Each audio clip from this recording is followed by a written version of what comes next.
Hello and welcome to the News24 English Bulletin. This is Nafisa. Those were the headlines. Now the details. A fake press release using the logo of the Bangladesh Armed Forces has been circulating on social media Facebook. However, the Bangladesh Army has confirmed that it is a rumor. On Friday afternoon, the verified Facebook page of the Bangladesh Army urged people to be cautious in this regard. The notice said that recently, a group has published a fake press release using the logo of the Bangladesh Armed Forces, through which they are trying to create confusion among the general public as well as create division between the armed forces and the people. The notice urged people to be aware by verifying the truth and not listening to rumors. BNP does not want reform that delays elections. However, advisor Rizwana Hassan believes that the interim government did not come only to hold elections. BNP leader Jainul Abdin Farooq said in a discussion at the National Press Club that his party will not take responsibility for the ongoing unrest in the country.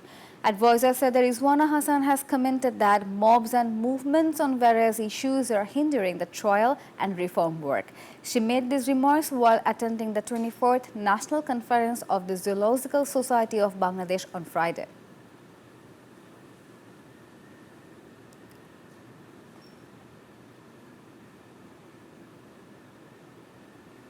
BNP will take responsibility for the families of the July martyr and the injured if it comes to power, said the party's senior Joint Secretary General Ruhul Kabir Rizvi. He said this after providing financial assistance to the family of Arman Mullah, a martyr in the July coup, on behalf of the BNP family in Narsinghdi on Friday afternoon.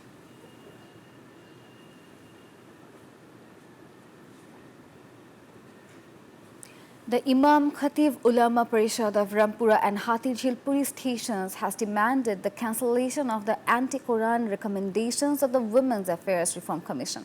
They made this demand in a human train organized from Rampura Bridge to Malibag intersection after the Friday prayers. A large number of Muslims participated in the human train. During this, they raised 6-point demands. These include cancellation of the anti-Quran recommendations, verification of the recommendations through the country's top muftis, and ensuring the life, property, and safety of women.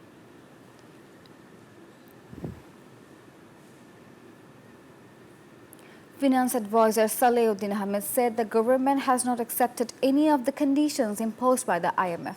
At the Bangladesh Economics Olympiad 2025 on Friday, speakers highlighted the course of Bangladesh after the July coup. Those involved in the banking sector say that during the previous government's tenure, the country's economy was managed beyond policies. Meanwhile, CPD Executive Director Fahmida Khatun said that society is going backwards because political parties set policies for their own interest after coming to power.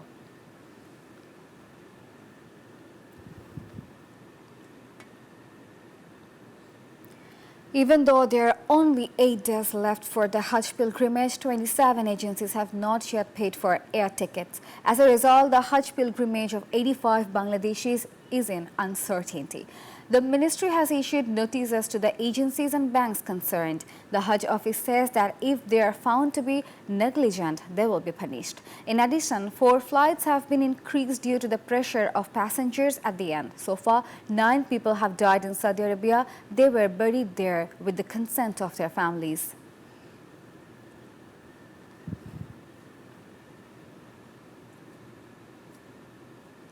Britain's National Crime Agency (NCA) has ordered the seizure of 2 luxury properties in London belonging to Salman F. Rahman's son, Shayan F. Rahman.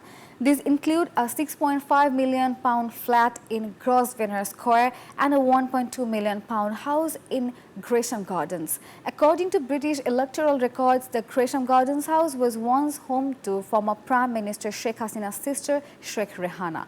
Shayan recently became chairman of the Advisory Council to King Charles Charity by donating £250,000. The NCA said the move was part of an ongoing civil investigation. The bank accounts of Shayan, his father and wife have been frozen in Bangladesh on money laundering charges. Junaid Saki, the chief coordinator of the Ganashanghati Andolon, has said that political instability and uncertainty have arisen in the country due to the lack of a clear roadmap for justice, reform and acceptable elections. He made these remarks at a workers' rally organized by the Bangladesh Government Shromik Shanghati in front of the National Press Club on Friday. Urging the government to pay more attention to the rights of workers, he said that the recommendations of the Labour Reform Commission must be implemented quickly.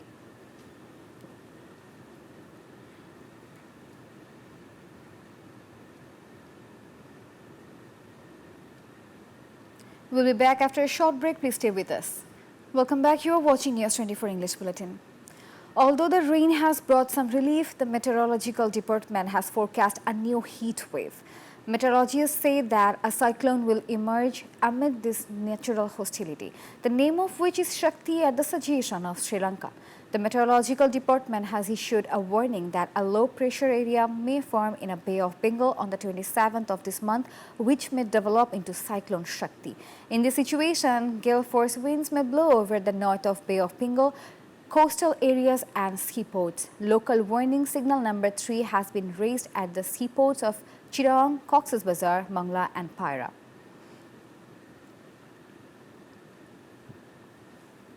There are still 2 weeks left for Eid al-Azha. The spice market is hot right now. Although the prices of vegetables have decreased in the capital, the prices of ginger, garlic and onions have increased.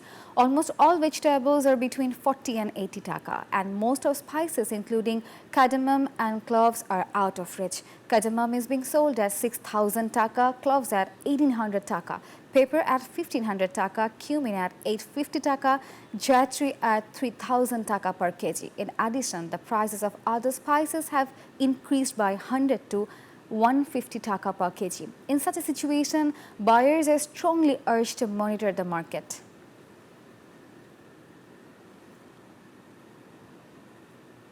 Israeli Prime Minister Binyamin Netanyahu has launched a blistering attack on British Prime Minister Keir Starmer and the leaders of France and Canada, saying that they had effectively said they want Hamas to remain in power. He also accused Starmer, Emmanuel Macron and Mark Carney of siding with mass murderers, rapists, baby killers and kidnappers. Netanyahu was speaking after Thursday's attack on Israeli embassy staff in Washington. Days earlier, the UK, France and Canada had condemned Israel's expanded offensive in Gaza.